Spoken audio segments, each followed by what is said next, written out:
Hi, my name is Rob and I'm here to talk to you about the tabular browsers available within the EVA NetModeler evaluation software, namely the Worksheet browser and the cross-reference browser. The Worksheet browser is the current one we're looking at here. We are looking at, in this particular case, we've selected an item type of business goal, and if we click the Generate button, what you can see here is a list of all the various properties, because we've checked the properties box, and all the various relationships that they are also associated with. And you can see that we can produce this in a tabular form, just as we've done here. And that we have the option of sorting, ascending or descending. And we also have the option of creating a comma-separated variable file, which we might use in spreadsheets such as Excel for additional work.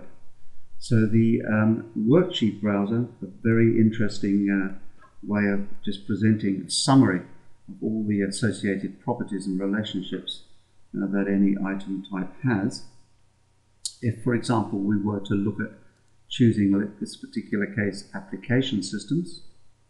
So if we use the drop down here to select application systems, and I were to generate that set of properties and relationships, and then click on to, let's say, the check-in system, and the left-hand side of that would give us again that sort of guide interface, which gives us the details associated with, in this particular case, the check-in system. So if you not only use it as a tabular representation of properties and relationships, we can equally go out and actually do some maintenance, changes or investigation on the various item types, and again using the table as a focal point or context of our investigation. Okay, the other type of the other type of tabular type browser type is the cross-reference browser. Let's have a look at that. Let's say, for example, we wanted to map application systems to, let's say, business units, and see what type of application systems were used by which business units. Let's just up the number of rows and columns slightly so we can see it all on one picture. If I were then to generate that, you'll see that we've got a list down the left-hand side here of all the application systems, and as you would expect, the rows are the application systems, the columns are the business units.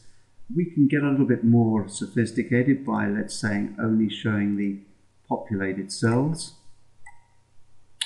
And then if we were interested, let's say, in how the check-in system was owned by, in this case, the operational business unit, click on the intersection and we get progressively more detail in the left-hand panes here.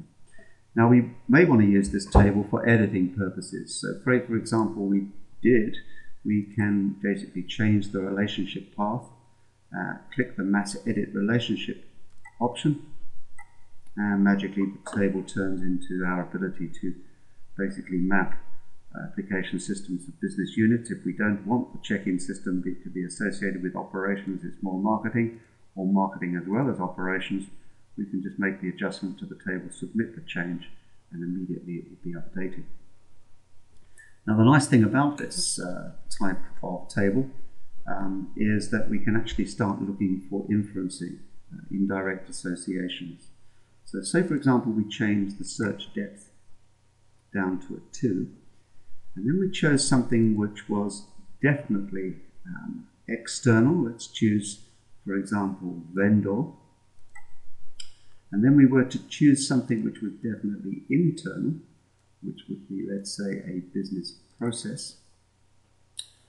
We've now changed the search depth. So if we generated that based on a relationship path, let's choose, let's say, the one where vendor supplies an application that supports a business process, and click the Generate button this time, what it's actually done is to find out for us that a particular vendor, in this case called Air Supply, supplies a particular software or application package which supports the internal business process called check-in.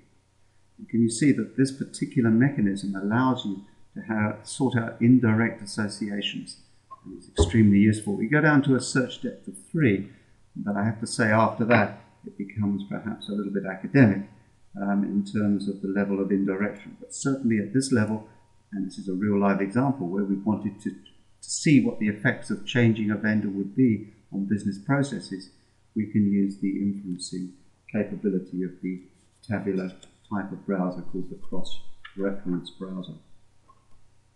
Again, we can generate CSV files from this type of table, again, which are very useful for importing into products like Excel, etc. Okay, that concludes this overview, quick walkthrough of the tabular type of browsers supplied with the EVA Net Modeler evaluation software.